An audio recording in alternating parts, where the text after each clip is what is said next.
आपण differentiation चॅप्टरमध्ये question number 2 आपला सुरू आहे. क्वेश्चन नंबर 2 मध्ये आतापर्यंत आपण 16 क्वेश्चन्स कंप्लीट केल्या. Question number 17 log of log f log x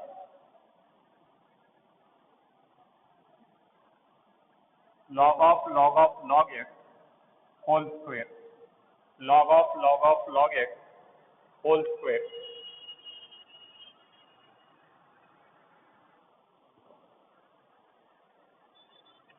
let y equal to log of log x whole square. Differentiate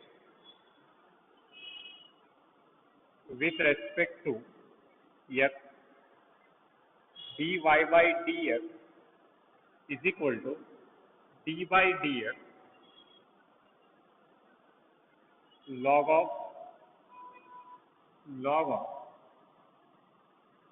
x whole square. आता जेव्हा या जागी आपण डेरिव्हेटिव्ह सॉल्व करायचा हे आहे f of x to the power n. लक्षात असू द्या डेरिव्हेटिव्ह मध्ये इम्प्लिमेंट कधी होते जेव्हा होल पॉवर 1 असेल तर 1 सोडून दुसरा काही जरी पॉवर असेल तर त्याला आयदर आपण x to the power n म्हणू शकता किंवा f of x to the power n म्हणू शकता. हे x to the power n तर होऊ शकत नाही एवढा मोठा टर्म. हे कंपोजिट फंक्शन आहे. याला आपल्याला म्हणावं लागेल f of x to the power n. याचा डेरिव्हेटिव्ह येईल n f of x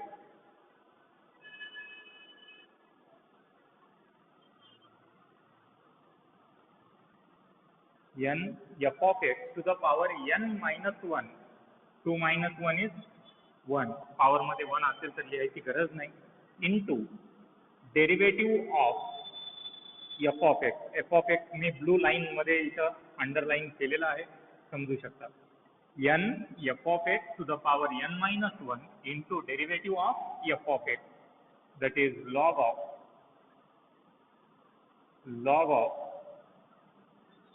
log x. समजलं एवढं? हे होईल ट्वाइस ऑफ log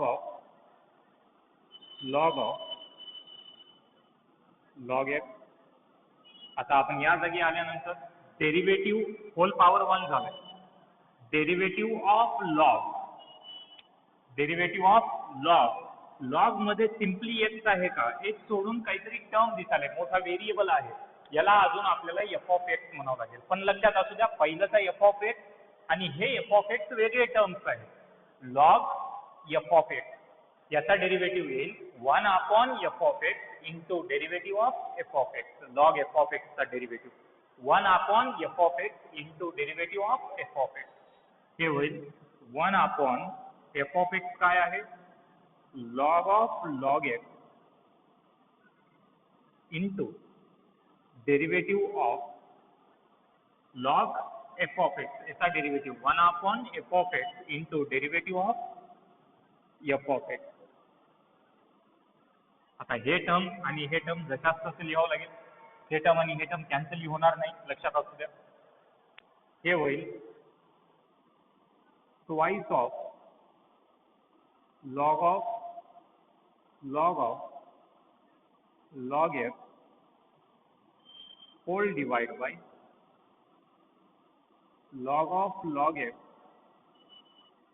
into या टर्मचा आता डेरिव्हेटिव्ह घ्यायचा आहे. डेरिव्हेटिव्ह ऑफ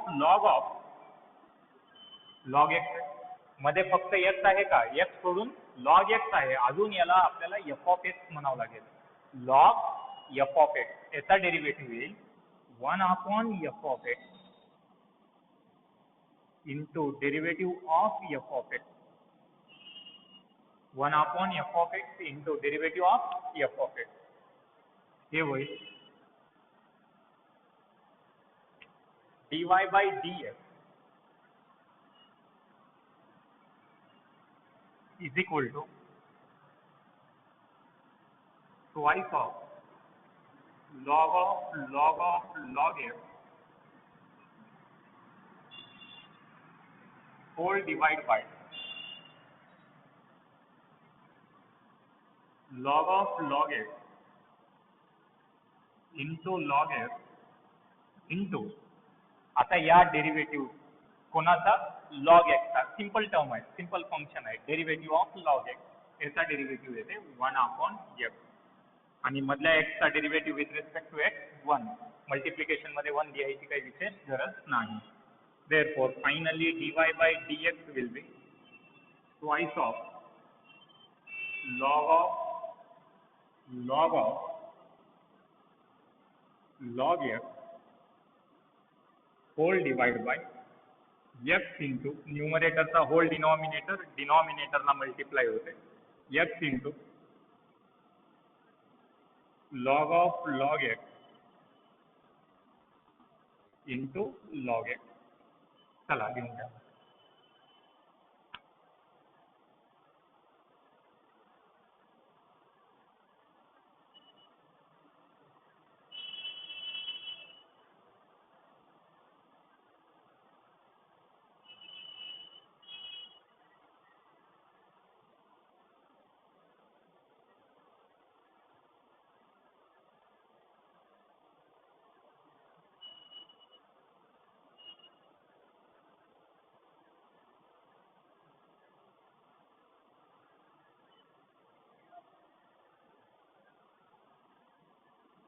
तुमच्या माहितीसाठी मी एका दिवशी 4-5 दिवसाखाली गुगल मीटवर घेतलं होतं हे प्रॉब्लेम ऑलरेडी, पण तिथं विद्यार्थ्यांचे कन्सेप्ट क्लिअर झाल्या नसल्यामुळं त्या दिवशी घेतलेलं मी डबल रिवाईज करून घ्यायलो, जेणेकरून कोणताच डाऊट कोण्याही विद्यार्थ्याला राहू नये. 4-5 दिवसमध्ये गॅप आलाय, माझी तब्येत खराब असल्यामुळं मी क्लास कंडक्ट करू शकलो नाही. इथून आता रेग्युलरली घेणार आहे.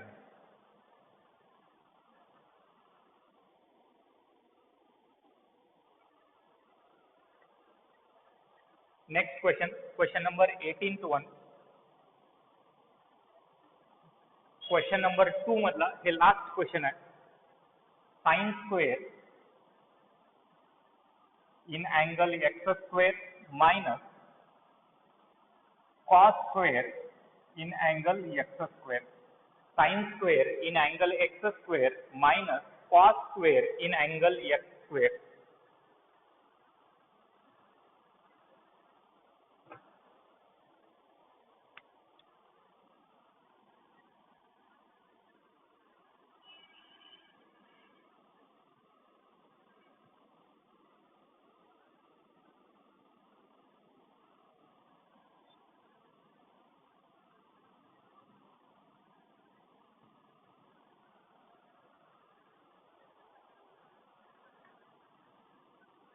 Let y equal to sin square in angle x square minus cos square in angle x square. लक्षात असू द्या, जेव्हा या जागी पॉवर राहते याचा अर्थ हे पूर्ण साइनच्या टर्मला होल पॉवर आहे. सिमिलरली कॉस राहू द्या, टॅन राहू द्या, कोणताही ट्रिग्नोमेट्रिक फंक्शन राहू द्या, या जागी जर पॉवर आलं, स्क्वेअर राहू द्या, क्यूब राहू द्या, काही असू द्या, त्याचा अर्थ ते होल पॉवर आहे. For example sine cube x आहे किंवा साइन एक्स क्यूब असं जर कोणी तुम्हाला दिलं, याचा अर्थ दोन्ही सेम आहेत, होल पॉवर दोन्हीचाही क्यूब आहे.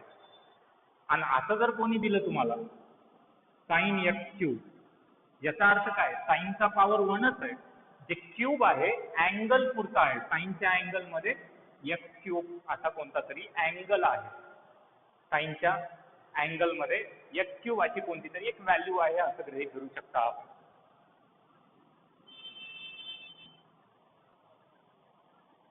Late y equal to, this confusion arise होऊ नये, आपल्याला f of x to the power n easily म्हणता यावं यासाठी मी या टर्मला अशा पद्धतीने लिहितो, y equal to sine x square whole square minus cos x square whole square. नंतरही लिहू शकता, मी डिफरन्शिएशन करण्याच्या आधीच लिहून घेतो. आता मी या टर्मचा differentiate with respect to x हे होईल dy by dx is equal to d by dx sin in angle x square whole square minus cos in angle x square whole square. Derivative of हे एवढा मोठा function आहे, याचा hole power का आहे काही दिसना आला, याचा अर्थ होल पॉवर 1 आहे. डेरिवेटिव्ह मध्ये इम्प्लिमेंट होते. मध्ये इम्प्लिमेंट होते वेळेस दोन टर्म्स आपल्याला दिसायले जे की जनरल ऍडिशन सबट्रॅक्शन मध्ये आहेत. General terms some and difference मध्ये जर असतील तर डेरिवेटिव्ह प्रत्येका टर्मला सेपरेटली अप्लाय होते. मल्टिप्लिकेशन डिव्हिजन असेल तर वेगळा क्रायटेरिया आहे, ते तुम्हाला फॉर्म्युलेज ऑलरेडी मी दिलो. या टर्मलाही डेरिवेटिव्ह अप्लाय होईल, या टर्मलाही अप्लाय होईल सेपरेटली. हे होईल derivative of sin x square whole square minus derivative of cos x square whole square. Derivative आता मध्ये कधी इम्प्लिमेंट होते, आता या टर्मला मध्ये इम्प्लिमेंट कधी होते, होल पॉवर 1 असेल तर. 1 सोडून काही पॉवर असेल तर आपल्याकडे दोन ऑप्शन्स आहेत. आयदर आपल्याला x to the power n म्हणावं लागेल किंवा f of x to the power n म्हणावं लागेल. हे क्लिअरली लक्षात येते. x to the power n तर बिलकुल नाही. हे काय असेल मग, f of x to the power n असेल.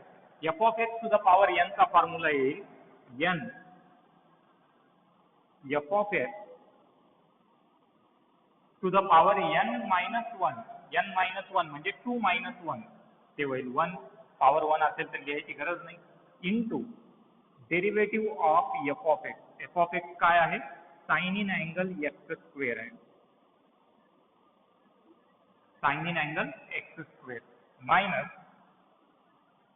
Here again f of x to the power n, f of x to the power n याचा डेरिवेटिव्ह येईल n f of x to the power n minus 1, 2 minus 1 हे होईल 1 power मध्ये 1 लिहायची गरज नाही, into derivative of f of x cos x square. हे होईल twice of sin x square into what about derivative of this term, whole power 1 आहे, derivative मध्ये इम्प्लिमेंट होते. Derivative of sine, derivative of sine, साइनच्या angle मध्ये simply x आहे का, simple term आहे का, नाही, एक्स स्क्वेअर आहे. अजून याला आपल्याला f of x म्हणावं लागेल. Derivative of sine f of x, sine f of x चा डेरिवेटिव्ह आपल्याकडे अवेलेबल आहे. साइन f of x चा डेरिवेटिव्ह येईल cos f of x into derivative of f of x. Sine f of x चा derivative cos f of x into derivative of f of x. Sine f of x चा derivative येईल cos f of x into derivative of f of x minus 2 cos x square, इथेही same criteria, cos f of x, cos f of x चा derivative येते minus sin f of x into derivative of f of x minus sin f of x into derivative of f of x.